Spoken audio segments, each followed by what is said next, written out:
Quien les habla es el ingeniero Andrés Mercado. En este caso vamos nosotros a trabajar con el tema número 4, instalación del sistema operativo Windows XP paso por paso. Vamos a ver la instalación paulatina, vamos a ir viendo paso por paso cómo se debe instalar, qué cosas se debe poner y qué cosas usar. La parte última de nuestro curso. Lo primero que tenemos que hacer nosotros es que la máquina debe arrancar con el CD-ROM de instalación, ¿no? Hemos visto que tenemos el CD-ROM, la instalación tiene que ser a través del CD-ROM. Vámonos al BIOS, como hemos explicado en el tema anterior, podemos entrar en el avance setup, ingresar, ¿no?, al BIOS y poner, FRIC significa primero el primer arranque en el CD, ¿no? O sea, puede aparecer con números, puede aparecer con letras, pero siempre se debe arrancar primero, en este caso con el CD. En algunas máquinas el BIOS te permite un arranque temporal, ¿no? Presionando F11 o a veces F2, ahí dice en la pantalla, ¿no?, para que haga para un BOOT, el buteo, ¿no? Entonces tú presionas esa tecla y te va a aparecer un menú con las unidades que pueden arrancar y selecciona arranque en CD. A la hora que arranca la máquina en el CD, ¿no?, inmediatamente va a aparecer una pantalla negra, ¿no?, que dice pulse una tecla para iniciar desde el CD. ¿Qué te está indicando? Te está indicando que si tú pulsas una tecla va a empezar la instalación, que si no pulsas nada el CD no va a ser leído y de nuevo va a pasar al disco C para arrancar con la unidad normal.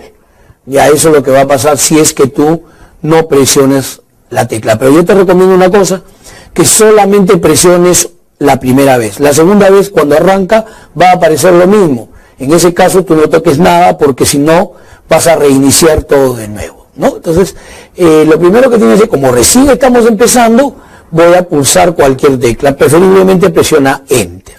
A la hora de presionar Enter, el programa va a darte una información diciendo que está instalando, ¿no?, en la configuración del hardware de su equipo. Se está verificando si tu equipo tiene las condiciones, tiene el tamaño, tiene todo lo necesario como para poder instalar el Windows XP, ¿no? Es una verificación, demora unos cuantos minutos y lo único que tienes que hacer es sentarte a esperar que corra el programa. Después de eso va a aparecer una pantalla azul, ¿no?, y va a decir cargando archivos, ¿no?, archivos, y va a empezar a poner los depuradores, los famosos DLL y todo lo demás. Yo aquí le voy a hacer una recomendación. De repente le va a tocar este problemita, ¿no? Está cargando y carga un programa con un archivo y te sale un error. Te dice, no puede leer la unidad de CD. Pero si mi disco está nuevo y mi unidad, o sea, mi lectora, está nueva, o sea que, ¿por qué sale eso? ¿No? Lo vuelvo a arrancar, de repente lo vuelvo a hacer y me vuelve, pero en otro archivo me vuelve a salir lo mismo. Entonces hay un archivo que se llama el archivo zip, que es un archivo bastante grande. Lo que está pasando acá es esto, que como es un archivo bastante grande y como está trabajando directamente con la memoria, ¿no?, la memoria alta, entonces va a ocupar toda la memoria. Entonces, como está en toda la memoria, de repente algún clúster o algún opciones de la memoria no está trabajando bien, entonces no lo puede leer. Y la máquina te dice como si no pudiera leer el CD, pero en realidad no está leyendo el CD, lo que está leyendo en este momento es la memoria.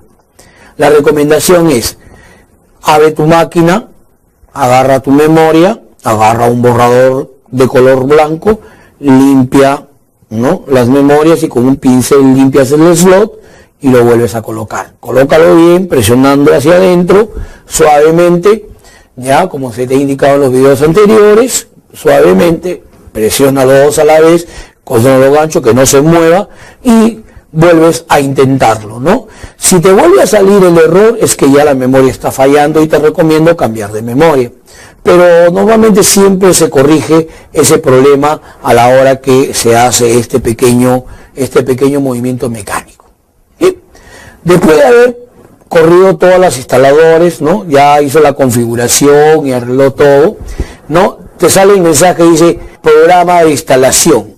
Te da 3 opciones. Para instalar Windows XP ahora, presiona Enter. Para recuperar la instalación, ¿no? Presiona la letra E. Y para salir, presiona F3. ¿Qué significa recuperar la información? Para eso tú tienes que aprender los comandos de recuperación. Es una política especial y son los comandos especiales que por algún motivo tu Windows XP haya caído, entonces con estos comandos tú puedes recuperarlo. Pero yo les recomiendo una cosa, es muy engorroso, los comandos son bastante difíciles de manejar. La idea sería de que si tú quieres recuperar tu sistema, yo te recomiendo que te consigas un Windows portable, ¿no? Por ejemplo, el Windows Milito, que es el más chiquito que hay, y es portable, o sea, tú lo puedes correr con un USB o lo puedes correr con un CD, automáticamente corre y no es necesario instalarlo, y de ahí puedes recuperar la información y después la instalación, ¿no? Es para la recuperación. Pero en este caso nosotros vamos a instalar el sistema. Entonces, como vamos a instalar el sistema, vamos a presionar la tecla Enter. Muy bien. A la Enter va a aparecer, ¿no es cierto?, el contrato de la licencia. Ahí te va a dar las especificaciones del contrato, cuáles son tus obligaciones, cuáles son las obligaciones del SOL, de la compañía Microsoft, y tú tienes que ponerte de acuerdo con ellos, y tú le tienes que decir que aceptas con la tecla F8, como puedes ver en la parte inferior, ¿no? F8, dice ahí a la hora que tú haces la instalación, dice F8 acepto. Entonces, tú presionas F8, es como si estuvieras aceptando. Si presionas escape, no aceptas, ¿no? Y con la página arriba o página abajo, tú vas a poder moverlo para que lo puedas leer la comisión. Muy bien. Cuando ya aceptaste, inmediatamente va a salir el programa de instalación de Windows, ¿no? Ahora te va a indicar en qué sitio deseas instalar. Como no se ha particionado el disco duro, en este caso un disco duro pequeño, ¿no? Demasiado pequeño, pero no se ha particionado, solamente se ha creado una instalación ahí, una edición básica, por ejemplo, en una instalación virtual, ¿no? Me preguntan a mí sobre qué es una instalación virtual. Si tú quieres practicar, es muy fácil. Consíguete el programa PC Virtual, es gratuito, lo bajas de internet, no tienes necesidad de pagar por él. Es un programa gratuito de Microsoft, uno de los pocos programas gratuitos que tiene Microsoft, es un PC Virtual. Lo instalas en tu máquina y creas una máquina virtual. También lo bajas con el tutor y vas a ver cómo se maneja. Es muy sencillo. Cuando creas una máquina virtual, entonces puedes instalar. ¿Ya? Eso es lo que está pasando acá, que se está instalando desde una máquina virtual, por eso tiene muy poco espacio, ¿no? Se le da poco espacio para que no ocupe mucho espacio dentro del sistema general. Pero como es una máquina virtual, tú puedes formatear, particionar, etcétera, etcétera, ¿no? Pero en este caso, una máquina virtual que estamos instalando tiene más que 8 GB, ¿no? Entonces yo lo que tengo que decirle es presionar Enter para que se instale ahí. Pero yo quiero particionar el disco. Entonces Windows me da la facilidad de poderlo particionar. Por eso tengo la tercera opción, la segunda opción, que dice crear una partición presionando la letra C. Presiono la letra C y me va a aparecer el siguiente mensaje, ¿no? El programa de instalación de Windows, ¿no?, me indica la partición. Entonces yo ahí le puedo borrar y ponerle una nueva cantidad, ¿no? Por ejemplo, si lo quiero partir en 2, le pondría 4000, ¿no? Y lo que quede. Pero en este caso no lo vamos a dejar como está, ¿no? Entonces queda particionado, ya está particionado. ¿Particionado qué significa? Que hemos separado una partición para la instalación. Necesariamente el disco duro tiene que tener una partición primaria, en este caso para la instalación. Entonces con esto hemos creado la partición ya para poder trabajar. Ahora, después, ¿no?, de haber corrido, me está preguntando, me dice, si deseas instalar, presiona Enter, ¿no? Si deseas crear otra partición, te presiona C, pero ya no tengo espacio, sé que no puedo crear más, ¿no? Y si quieres eliminar la partición que has creado, presiona la letra D. Te da opciones para crear y borrar. Muy bien, presionando Enter, nosotros vamos a poder realizar el formateo, ¿no? Formateo significa pasar la tabla de asignación de archivos al disco duro. A la hora que formatea, lo formatea a su tabla de asignación y no separándolo por pistas, sectores y clústeres, no separando las opciones, y el sistema operativo lo puede trabajar. Pero te pregunta, ¿quieres formatearlo con NTFS, sistema operativo de red, o quieres formatearlo en FAT32? FAT, dice, ¿no? Lo que yo tengo que hacer es escoger, ¿no? Normalmente siempre se escoge NTFS porque el NTFS ocupa menos espacio en disco a la hora que graba sus archivos, pero también si yo quiero conectar esta máquina a la red, entonces es indispensable que trabaje con NTFS.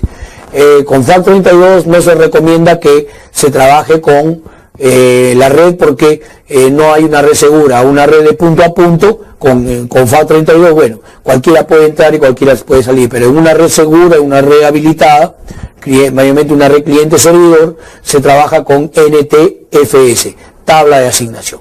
Y te da dos opciones, te da la opción rápida y la opción normal.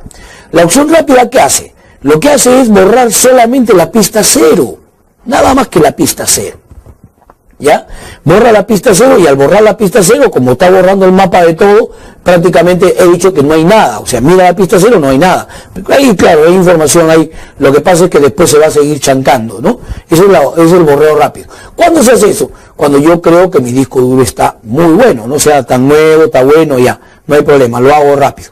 Pero si ya mi disco duro está un poquito viejito y creo que tiene problemas, entonces yo le doy una formateo normal. O sea, un formateo NTFS normal.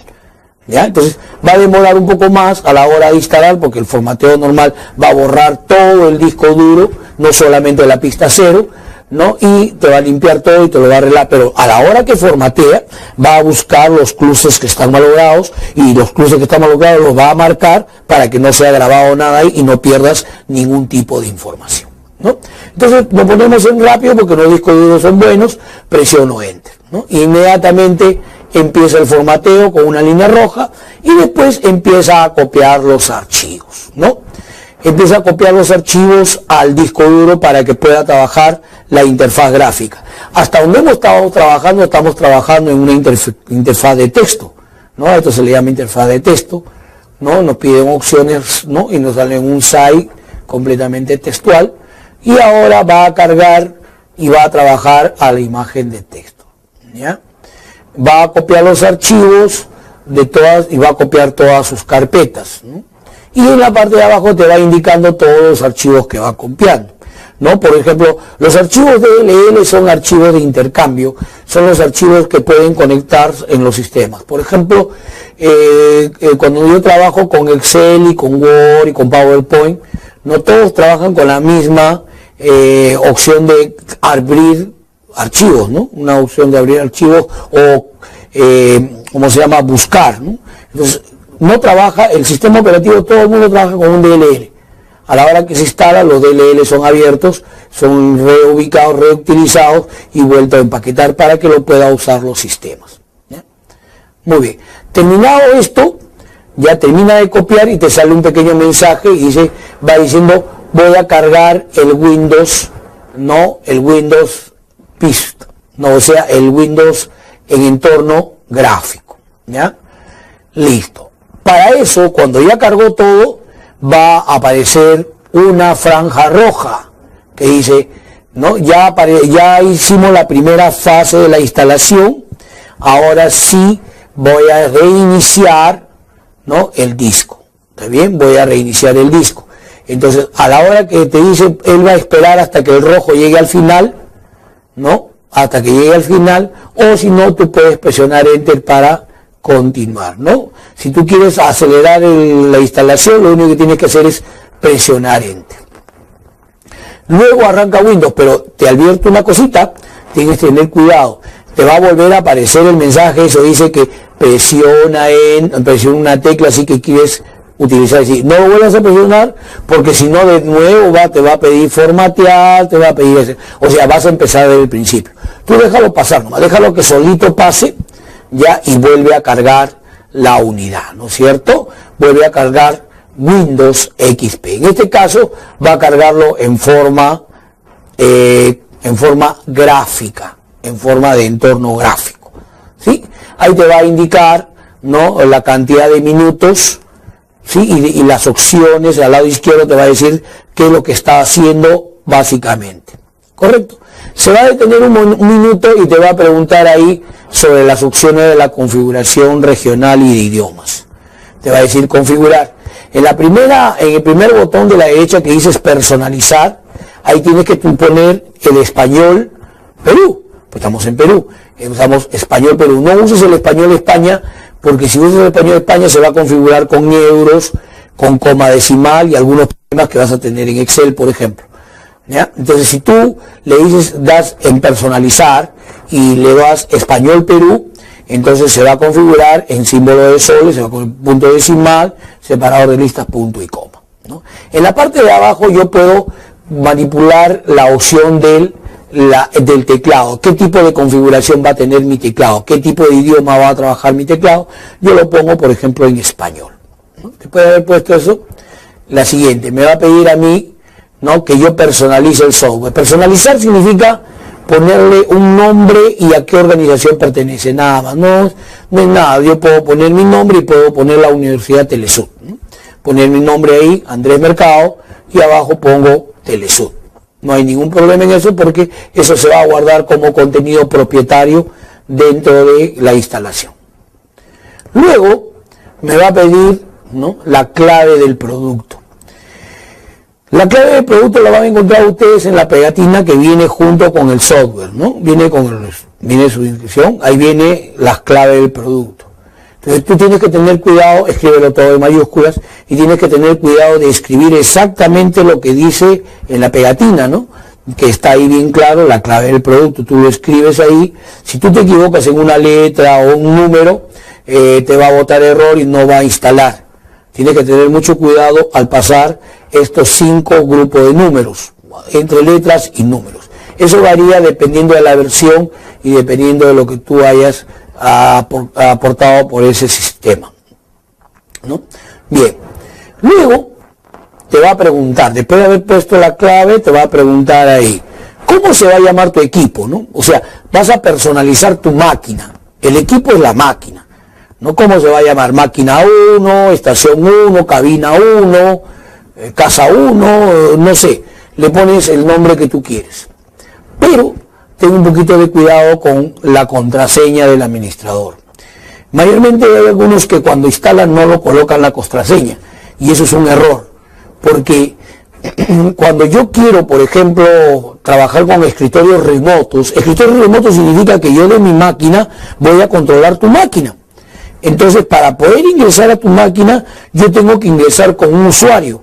Entonces, el usuario que voy a usar se va a llamar administrador. Y como tú no le has puesto clave, yo no le pongo clave, entonces puedo entrar. ¿Me entiendes? Entonces, siempre es bueno ponerle una clave al administrador. La recomendación es 8 dígitos, ¿no? 8. Alfanuméricos pueden ser dígitos o números. Lo mínimo es 6, pero 8 está bien, ¿no? Entonces, pero acuérdate que eso lo que hace es, el nombre del equipo es para ponerle nombre a la PC, y abajo es para ponerle la clave a la cuenta del administrador, porque esa es una cuenta, así como la cuenta de usuario que tenemos más adelante. La cuenta del administrador nos permite, por ejemplo, ingresar de una PC a la otra PC a través del escritorio remoto, utilizando ese usuario. Como yo no sé qué otro usuario está creado ahí, yo lo que hago es utilizar la cuenta del administrador, porque normalmente nunca le ponen la clave, ¿ya? Muy bien.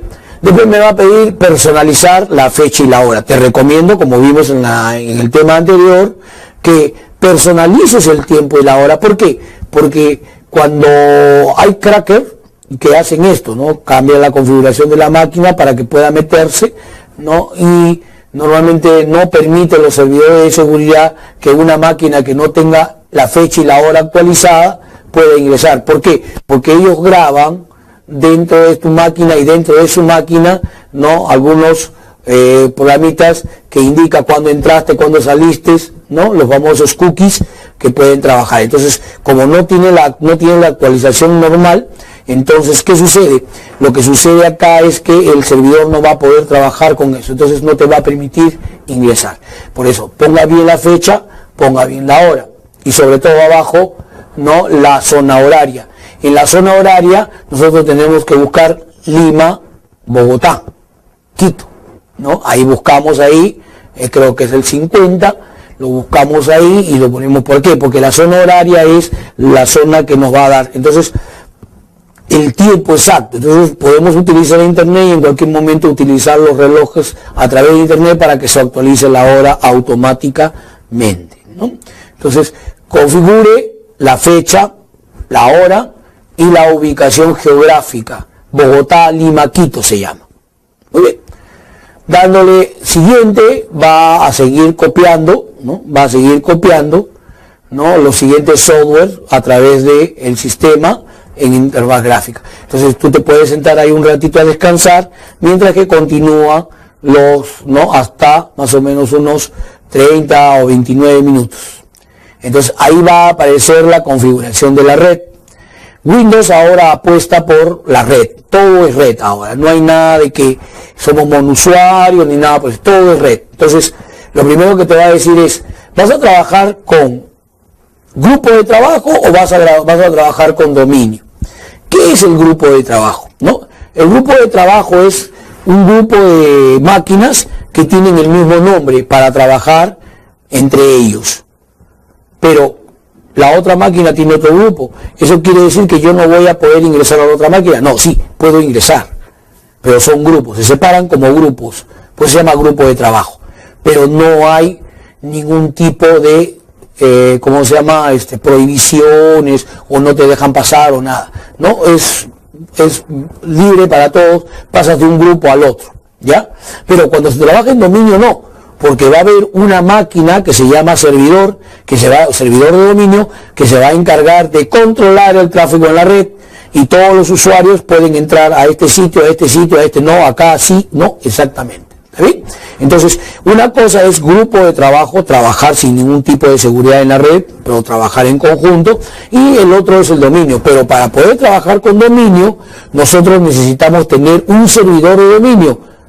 ¿Y cuáles son los servidores de dominio? Windows 2000, Windows 2003, Windows 2007, Windows 2010 Server, que son sistemas operativos creados especialmente para servidores, ¿ya? Entonces, yo lo que hago ahí es, como no tengo ningún servidor, voy a trabajar en mi casa, lo único que hago es poner mi casa, ¿no? O sea, mi grupo de trabajo, mi casa, tú le puedes poner el nombre que quieras, pero si hay otra máquina que está conectada a la red, yo te recomiendo que le pongas el mismo nombre para que se comuniquen más rápidamente. Porque de todas maneras se comunican, pero es un poquito más engorroso, ¿no? Muy bien. Paso al siguiente, le pongo grupo de trabajo y me va a indicar que si yo deseo configurar la tarjeta red. La configuración de la tarjeta red, vamos a hablar ahora de la dirección IP, ¿no? ¿Qué cosa es la dirección IP? Es una dirección que se le da a cada máquina para poder entrar a internet, ¿no? Entonces, normalmente cuando nosotros trabajamos y contratamos internet, a la hora que contratamos el router, nos dan el router, nos ponen la línea telefónica, nos dan el router, ese router tiene un servidor especial, ¿no? Un servidor DHCP, un servidor que automáticamente le va a dar la dirección IP a las máquinas que no están configuradas. Entonces, como no tenemos mucha facilidad para configurar, porque tendrías que aprender cómo se coloca la dirección IP y qué números debe usar. Se usa del 0 al 255, son 4 dígitos. Entonces, ¿qué cosa le voy a poner? ¿Qué DNS le voy a poner? ¿Qué puerta de enlace le voy a poner? ¿Qué máscara de red? ¿Qué número? No sé. Entonces lo dejo en automático, ¿no? ¿Para qué? Para que cuando se conecte con el router, los routers normalmente tienen un servidor de DHCP, y el servidor de DHCP es el que se encarga de hacer eso, ¿ya? Se encarga de darle las direcciones IP, la puerta de enlace, la máscara de red y los DNS a cada máquina para que no se esté configurando. Eso se hace única y exclusivamente para acelerarlo, ¿no? Pero no es muy seguro, pero es fácil de manejar, ¿no? Entonces, eso es con referente a la dirección IP. Muy bien, entonces nosotros pasamos y seguimos, y automáticamente después de haber terminado de instalar, Windows se reinicia, ¿no? Se reinicia, ¿ya? A la hora de reiniciarse, Ya a la hora que se reinicia Windows, ya estamos listos para poderlo utilizar, ¿no? Lo primero que hace a la hora de reiniciarse es configurar la tarjeta red, ¿no? Como ya leyó todos los drivers, ¿no? Entonces, de repente no lo ha leído, entonces más adelante le podemos instalar, pero en este caso ya detectó la tarjeta video. Entonces te va a salir un mensaje para poderlo configurar automáticamente. Tú le dices aceptar y te va a mostrar la opción de aceptar, ¿no? Si tú puedes ver algo en el video, aceptas y va a aparecer la configuración básica de Windows.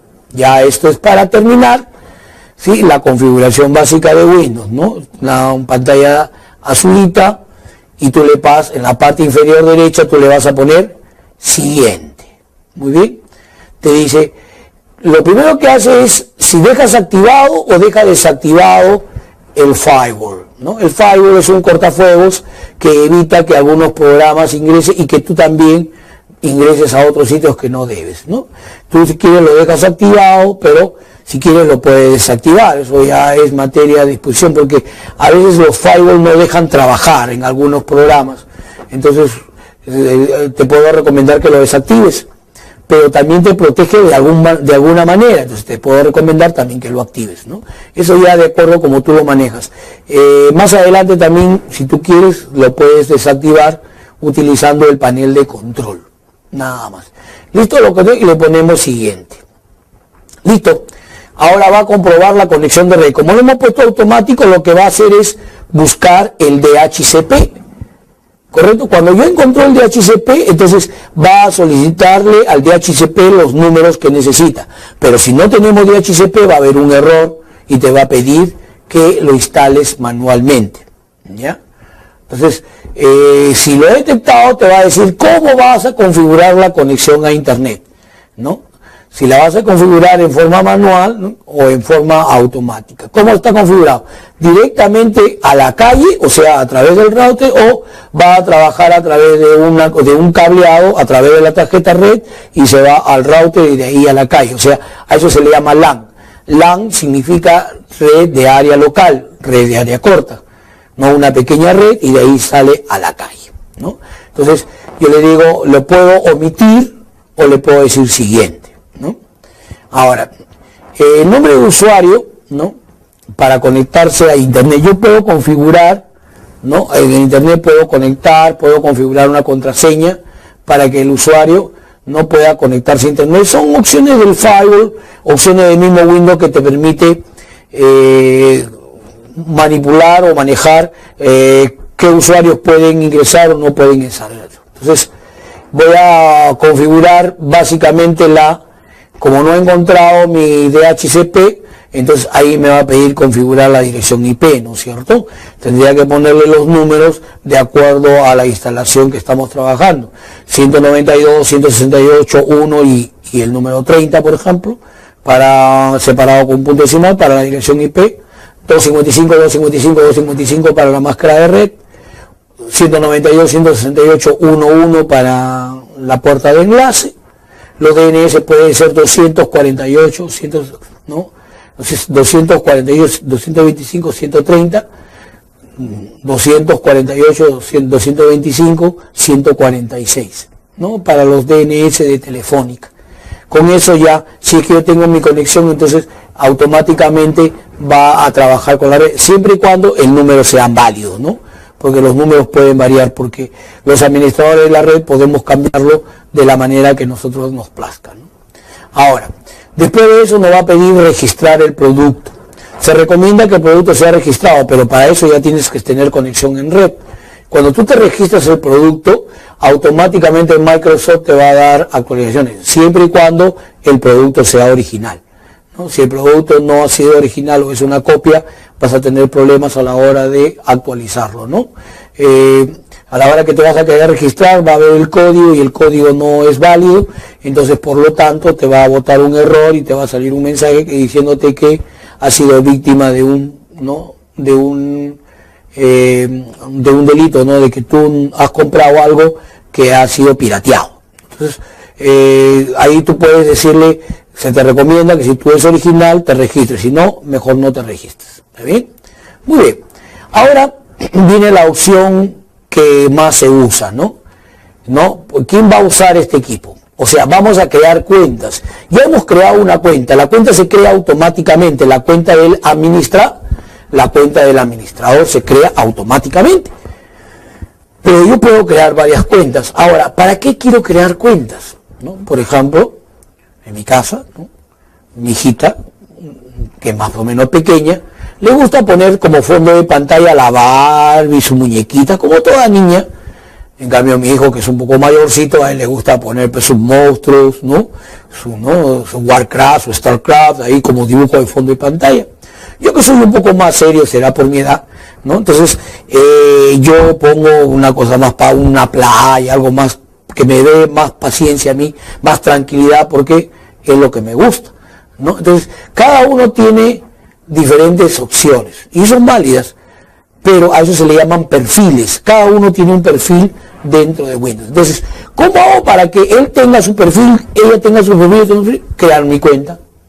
Le creo una cuenta para ella, le creo una cuenta para mí y una cuenta para él. Entonces le pongo los nombres ahí y le voy creando tantas cuentas de usuarios que necesite, ¿no? Se va a configurar las cuentas dependiendo de las opciones. Claro que después lo podemos cambiar las cuentas, y las cuentas tienen dos, ¿no? La cuenta de administrador y la cuenta de usuario, ¿no? La cuenta de administrador es aquel que puede copiar, borrar, instalar. La otra no. La otra es una cuenta restringida que solamente puede utilizarlo, ¿no? Entonces, esa manipulación lo hago yo a través del panel de control usuarios, y puedo cambiar el estado de la cuenta, ¿no?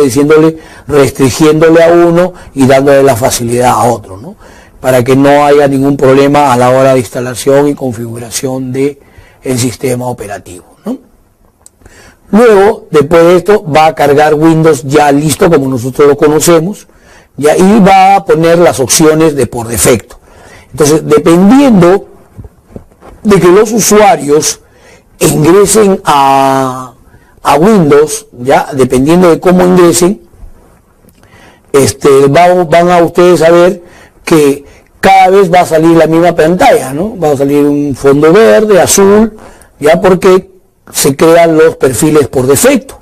Ya cuando tú lo cambias, tus perfiles van a ser guardados dentro de una carpeta que se llama, ¿no?, los Document Setting en la unidad C. Ahí busca la carpeta Document Setting y ahí va a aparecer el nombre del usuario, y dentro de ese nombre del usuario van a quedar todas las cosas que has cambiado, va a quedar así. Y cada vez que entre el usuario se va a cargar ese sistema. Entonces, cada uno va a tener sus propiedades diferentes, o sea, sus perfiles diferentes, ¿no? Cada uno con su fondo de pantalla, con su protector de pantalla y con todo lo que ustedes quieran, ¿no? Para los usuarios, ¿no? Luego ya puedes botón derecho o entrar al panel de control y configurar, o el famoso gpd.msc, ¿no?, que le dije que tengan mucho cuidado para poder, ¿no?, manipular las opciones básicas de lo que es el Windows, ¿no? Es un sistema operativo, como ustedes han podido ver, muy fácil de instalar, ¿no? Hay que leer bien las opciones, ¿no? Y te recomiendo que para que practiques utilices máquinas virtuales, ¿ya? Una de las más conocidas, como te expliqué hace un momento, es el PC Virtual, ¿no? Tú lo encuentras así, PC Virtual, en internet, y lo descargas, ¿ya? Y lo instalas en tu máquina. Al instalarlo, lo que haces es configurar una máquina virtual poniéndole una cantidad de memoria, poniéndole una cantidad de disco duro, ¿no?, y poniéndole la habilidad para trabajar con la lectora, y listo. Pones el disco de instalación y empiezas a hacer la instalación dentro de tu máquina sin malograr tu máquina. ¿Por qué? Porque la máquina virtual nos ayuda a hacer ese tipo de trabajo, ¿no? Entonces, cuando trabajamos con las máquinas virtuales, podemos organizarnos con eso y ir practicando. Si en algún momento te salió mal, no te salió bien, lo único que haces es borras la máquina virtual, creas una nueva y vuelves a instalar de nuevo, ¿ya? El único problema es que tienes que tener cuidado, es de que si le das mucha memoria, acuérdate que tú tienes una cantidad de memoria instalada, y en la máquina virtual te va a pedir una cantidad, entonces te va a quitar de la memoria principal un pedazo, y en el espacio, en el disco también. Si tú pones un disco demasiado grande, te va a quitar espacio en el disco principal, o sea, se va a crear un archivo bastante grande, entonces va a ocupar espacio, ¿no? Y si tú quieres correr varias máquinas a la vez, tienes que darte cuenta de que cada máquina va a consumir recursos del sistema, ¿no? Entonces yo puedo tener varias máquinas a la vez. Por ejemplo, se me antoja instalar DOS, instalar Windows XP, instalar Windows Millennium, instalar Windows 7, ¿no? En las máquinas virtuales, y todo correrlo a la vez. Si yo todo lo corro a la vez, lo que va a pasar acá es que me va a consumir más, ¿no? Más recursos del sistema, y posiblemente la máquina se me cuelgue, ¿no? Dependiendo, eso es lo que tienes que ir calculando, cada uno qué necesita, y le estoy dando de acuerdo a mi capacidad instalada de mi máquina, darle a cada uno, o si no, correr uno por uno, ¿no? Porque se pueden correr varias máquinas virtuales a la vez, lo que se llama las famosas multitareas, ¿cierto? En nuestro curso de, ¿no?, arquitectura del computador, ¿no?, hemos llegado a nuestro fin. Gracias. Me despido ante ustedes porque esperamos que muy pronto sigamos el curso con ustedes mismos. Quien les despide de ustedes es el ingeniero Andrés Mercado. Muchas gracias.